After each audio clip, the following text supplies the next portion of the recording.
สบายดีผู้สาวบะจะอยู่นี่บะแม่นโอ้มาเฮ็ดเวียกโดนละกับบโดนประมาณจากเดือนแล้ว4-5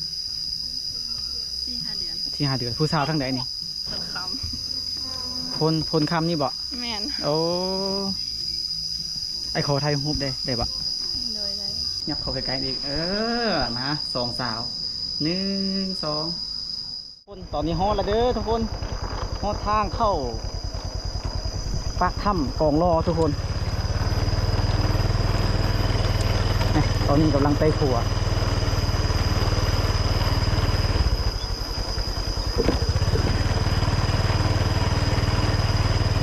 ฮอดแล้วเด้อทุกคนฮอดแล้วเข้ามาในหูซึกว่ายินเนาะทุกคน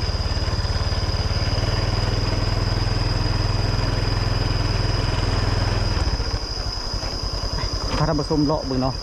บรรยากาศคักลายเย็นดีเนาะ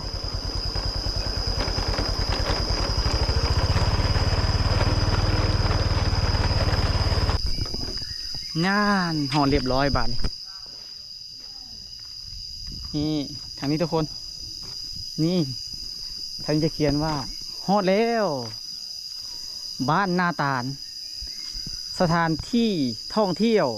ถ้ำกองรอนาตาลนั่นทุกคนเนาะนี่ทางหน้านี่จะเป็นทางลงเลยทุกคนนี่มีเรือพร้อมเนาะทุกคนเห็นบ่มีเรือบริการพร้อมผู้ใดอยากล่องเรือไปเที่ยวเนาะมีเทียบเลยหลายเล่มทุกคนไปทุกคนตอนนี้ไปหาผู้สาวเนาะเห็นผู้สาวแล้วผู้สาวปัญญาง3 สาวเนี่ยเล่นรถมาก่อนทุกคนไล่บ่ทันเลยโอ้ไวพลึกพลามอีหลี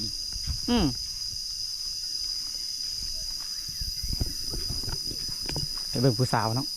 ผู้สาวปัญญางมีแต่ผู้งามๆทุกคนมีแต่ผู้งามๆเลยโอ้เบิ่งเด้อแต่คนนะฮักมาเลย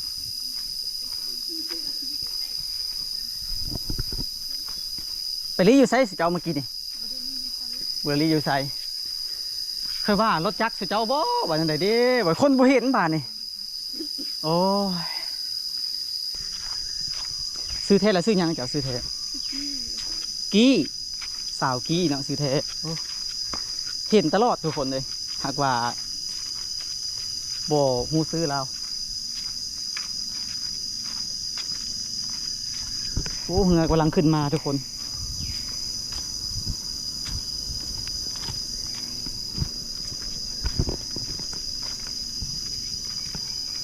ผู้สาวอยากอายนะผู้สาวกันเนาะ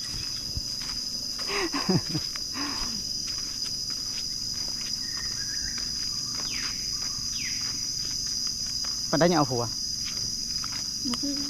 บูฮู้แต่ว่ามืออื่นนี่เอาบุยไปเอาบุมีไฟเอาโอ้ยคนอยากได้แบบบุมีไฟเอาเนาะสาวปัญญางยังคอยไว้ขนาดน้องสาวคนขับรถจักร3 คนมาก่อนโอ้บรรยากาศคักหลายทุกคนเลยวิวสวยได้มีแต่ต้นไม้ธรรมชาติเนาะเบื้องหลังทุกคนคักวิวสวยกะเชิญชวนเนาะ FC อยู่ไกลมาเที่ยวอยู่ปากถ้ำกองรออู้ยินบรรยากาศคักหลายทุกคนเนาะวิวสวยหลายเด้อล่องน้ำลงไปนี่จะเป็นล่องน้ำลงปากถ้ำกองรอทุกคน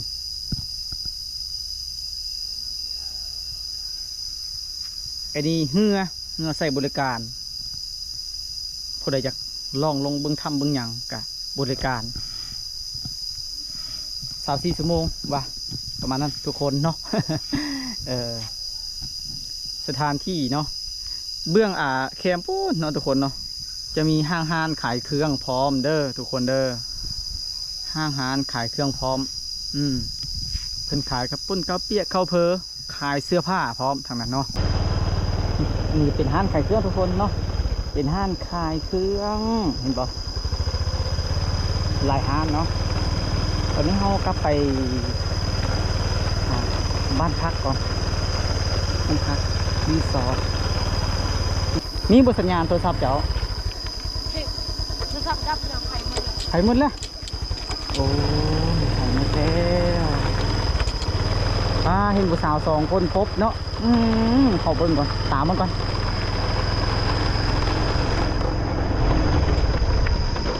ผู้สาวอยู่ใส่ก็ไปใส่ผู้สาวสาวปัญญางได้นี่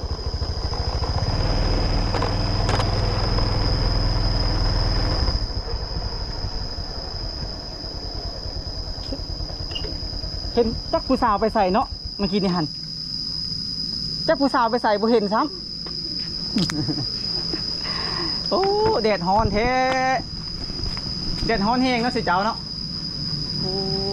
ค่ะถ่ายรูปหรือยังสิเจ้ายังให้ไอ้ถ่ายให้บ่ ใช่ บ่วิวงามสิได้วิวงามเข้าไปร้านอาหารนี่พุ่น ยัง ยังโอ้ไปให้ไอ้ถ่ายรูปหน่อยปะถ่ายมุมไหนถ่ายมุมไหน เว้ย เมื่อย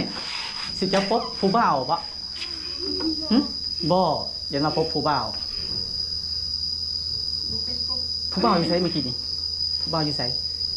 คือเห็นอยู่แคมทางนะ บุกเนี่ย มันผู้บ่าวสุดเจ้าบ่ บุแมน บ่แม่น เนาะ ยันว่าแม่น โสดเนาะเว้ย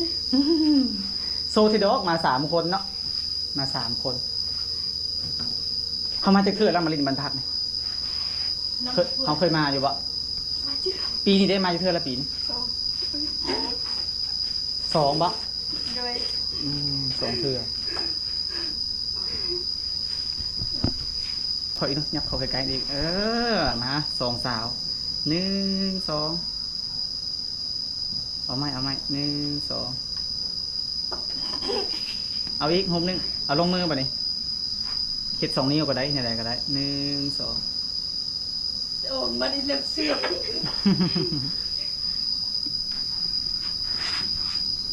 2เฮ็ดยกมือได้ไหมสิเจ้ายกมือได้ปะเป็นนั่นแหละเฮ็ดหลายมุมแบบนี้แหละแบบนี้แหละ1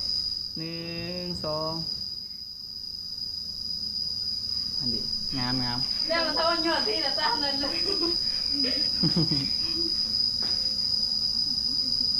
เขาไปคิวอูเขาเอาเท่าไทยดูกันเนาะเดี๋ยวไปอยู่ยัง บอกเขาลองมือกองซื้อเงี้ยมือกองเขาบ่ได้ภาษาวก็เดี๋ยวมาไทย3ไหมไทย3 คนมันเถอะไว้เบิ่งไหลเถื่อดีบางเถื่อว่ามีโอกาสมาเถื่อเดียวก็มีได้มึงปั๊บสิเจ้าเอาผัวได้ซะ บ่มีแถว แน่ใจมึงไปเอา แน่ เขายินเขาว่าสู้เจ้ามืออื่นมือฮื้อนี่เขาสิมาขอเจ้าฮะเจ้าฮู้จักบ่ บ่ ฮะ บ่ บ่มีเนาะหยอก มีแถว หยอก เขาแต่งเป็นนู่น เด้อ1 2สบายดีทุกคนตอนนี้ฮอดแล้วเด้อบ้านพักนาตาลรีสอร์ทโอ้ยวิวสวยงามขนาดทุกคนเลยนี่ทางหลังสวยงามคักหลายโอ้สวยงามหลายโอ้ยผู้สาวอยากโดดแล้วบาทนี่อันนี้เป็นหยังวะเป็นยางบ่บอนเต้นบ่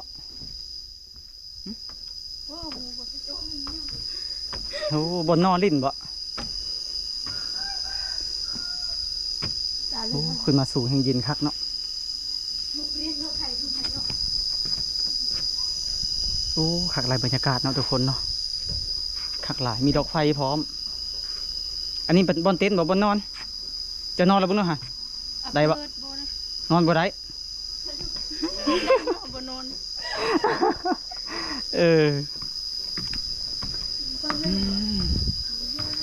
ปีนี้เขาเคยมาเล่นบ่สละบ่เคยมา ไปฮับโปตลอด ถ้าเขามาจะเขาใส่เขามาทุกเถื่อ บ่กิน ฮอดกินนี่แหละครับกลับบัดนี้ทุกคนเลยอุ้ยสาวซ้ำน้อย สบายดี ผู้สาวบ่เจะอยู่นี่บ่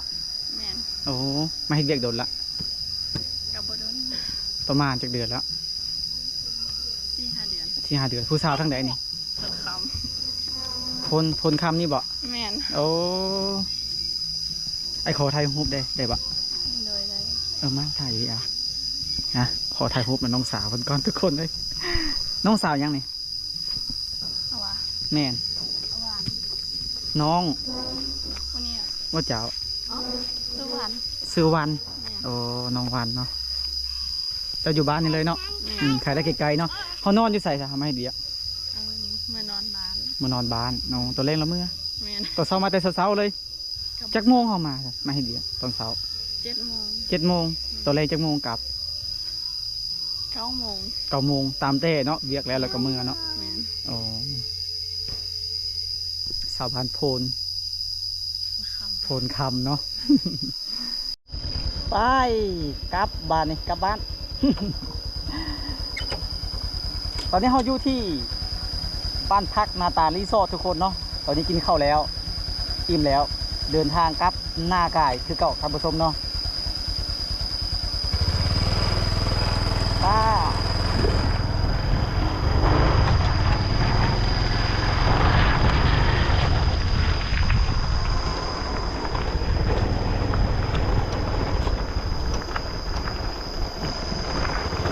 อันนี้จะเป็นบ้านพักนาตารีสอร์ท